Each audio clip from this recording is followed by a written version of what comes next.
प्रेमी भक्तों के दामन में सच्ची खुशियां बढ़ती हैं।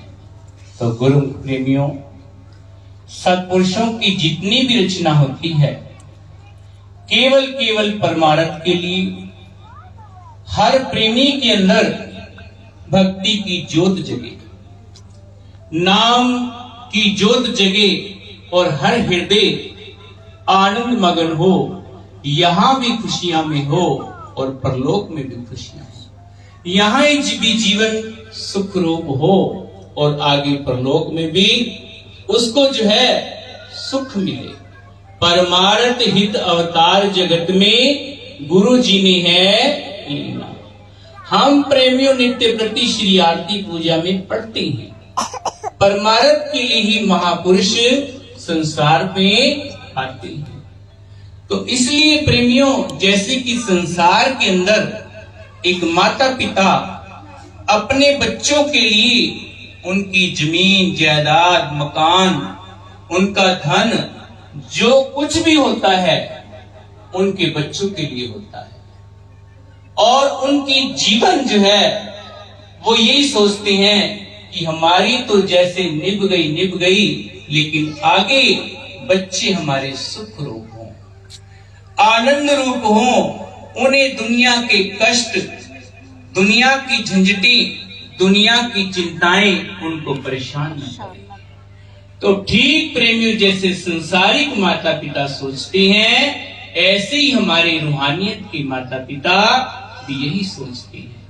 हमारे सच्चे माता पिता तो केवल एक जन्म की सोचते हैं, लेकिन महापुरुष तो इस लोक के भी सोचते हैं, परलोक के भी सोचते हैं। जैसे कि विदेश जाते समय माता पिता अपने बच्चों को उसी करेंसी का पैसा बनवा के देते हैं कि जो इस देश में तो चल रहा है, लेकिन उसके साथ विदेश में भी चले। तो ठीक प्रेमियों, इसी प्रकार महापुरुष भी हमें परलोक की करेंसी जो है देते हैं। वो क्या है? नाम और भक्ति और गुरु दरबार की सेवा। सेवा है भक्ति की दौलत, ये वचन अक्सर फरमाते थे। हित चित से गुरु दरबार की सेवा करो, ये हमें समझाते थे। सेवा कर सेवा, सेवा में ही दिल लगा, सेवा से ही तेरी राजी होगा खुदा। स्वर्ग लोक के देवता तरसे, मृत्यु लोक के ऋषि मुनि, गुरु दरबार की सेवा मिले। तो ये गुरु दरबार की सेवा बहुत भागों से मिलती है। सेवा गुरु दरबार की खुश नसीब ही पाते हैं, नेक काम भी होता है, जन्म सफल कर जाते हैं। और सेवा के अंदर ही प्रेमियों भक्ति का मीठा मेवा है। इसलिए गुरुमुख प्रेमियों, जिसने भी निष्काम भाव से सेवा की, जिसने भी नाम से लिप लगाई, जिसने भी वचनों की पालना की, तो उसका तो प्रेमियों ये लोक भी सुखी है और परलोक भी सुखी है। वो मोजे मोजे करता है, आनंद ही आनंद मनाता है।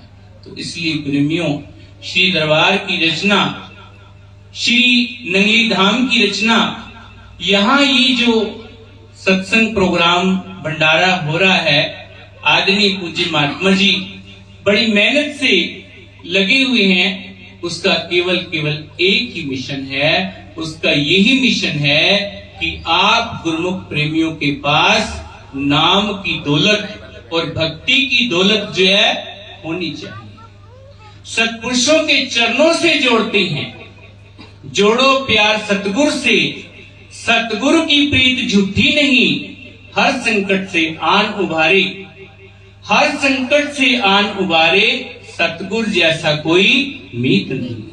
तो इसलिए प्रेमियों, गुरु समहितकारी नहीं, तीन लोक मंझार, बिगड़ी जन्म अनेक की, गुरु सवारन हार। जिथे कोई पहुंच नहीं सकता, ओथे सतगुरु साथी, मन मंदिर विच होवे उजाला, बिन दिया जो बिन दिया बिन बाती। सतगुरु का प्रेम और भक्ति ही सार है, भक्ति बगैर तेरा जीना बेकार है। भक्ति कभी ना छोड़िए, चाहे कष्ट पड़े हजार, भक्ति से ही पहुंचेंगे श्री सतगुरु के दरबार। भक्ति सुख का मूल है, भक्ति सुख की खान, जाके हृदय भक्ति बसे, पावे पद निर्माण। तो प्रेमियों, ये श्री दरबार की जितनी भी रचना है केवल भक्ति के लिए है, नाम के लिए है। निष्ठा पूर्वक प्रेम पूर्वक जो करता अभ्यास, नाम सुमरण में चित्त लगाकर रखता प्रभु की आस, कि जो भी निष्ठा पूर्वक प्रेम पूर्वक जो करता अभ्यास, नाम सुमरण में एक चित्त हो, रखता प्रभु की आस, मालिक उसके रक्षक बनते हर श्वास श्वास, लोक परलोक में बन सहाई, रहते उसके पास।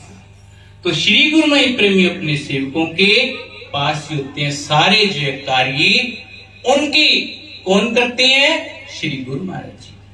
एक छोटी सी कथा है, प्रसंग है बहुत सुंदर, कि एक प्रेमी आश्रम में जाता नित्य प्रति, और उसका ये नियम था, आरती पूजा के बाद श्री सिंहासन की खूब अच्छे से सेवा करना, सिंहासन की सफाई करना, श्री मंदिर की सफाई करना, और तत्पश्चात वो भजन अभ्यास में बैठ जाता, नाम सुमरण में बैठ जाता। और नाम सुमरण में जब उसकी लगन लगती तो लगी जाती, काफी समय बैठा रहता, काफी समय। तो जब घर जाता 9-10 बजे तैयार होके ऑफिस जाता। नित्य प्रति का ये नियम था प्रेमियों, कई साल पुराना।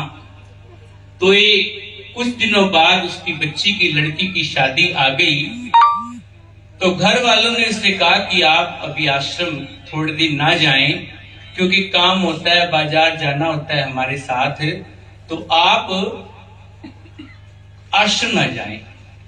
तो उसने प्रेमी ने कहा कि देखो, मैं अपने श्री गुरुमय का नित्यनेम नहीं छोड़ूंगा, हाँ ये कि थोड़ा कोशिश करूंगा जल्दी आने की, थोड़ा जल्दी आने की कोशिश करे तो जल्दी आने लग गया। लेकिन फिर भी करता भी सही उतना ही समय हो जाता। आखिरकार शादी का वो दिन आया, और घर वालों ने भी उसको कहा कि कल आश्रम मत जाना, दिन की बारात होती थी प्रेमियों, इतने बजे बारात पहुंच जाएगी और आश्रम मत जाना। प्रेमी को चिंता है, रात को सोने की कर रहा है, लेकिन नींद नहीं आ रही कि सुबह मेरा नित्यनेम टूट जाएगा। हे सतगुरु दाता, हे करुणागार, हे प्रभु कृपा निधान, मुझ पर कृपा करो, मेरा नित्यनेम ना छूटे, मैं आपके चरणों में हाजिरी जरूर लगाऊं।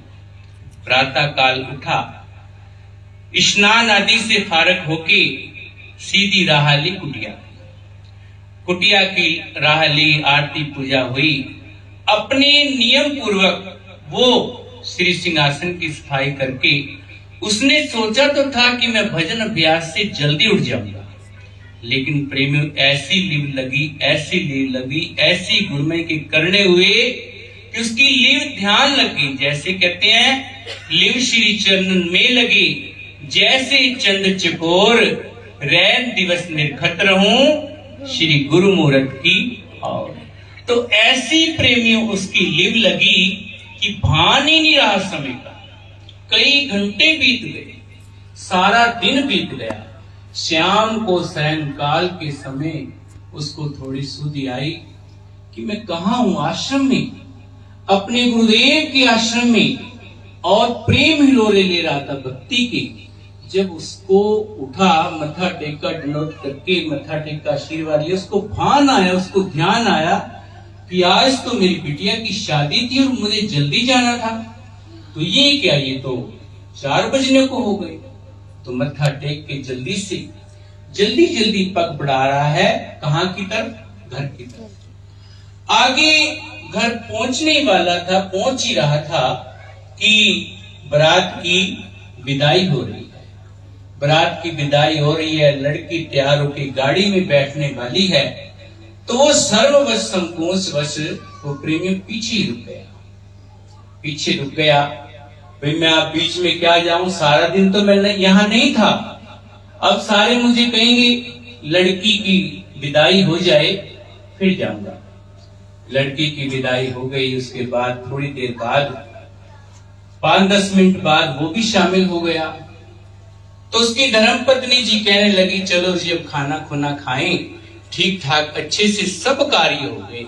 गुरु महाराज जी ने सारे कार्य स्वयं करवाए हैं, गुरु महाराज ने सारे कार्य अच्छे से अच्छे हो गए। बरात भी खुश, बराती भी सारे खुश, दूल्हा भी खुश, उनके माता पिता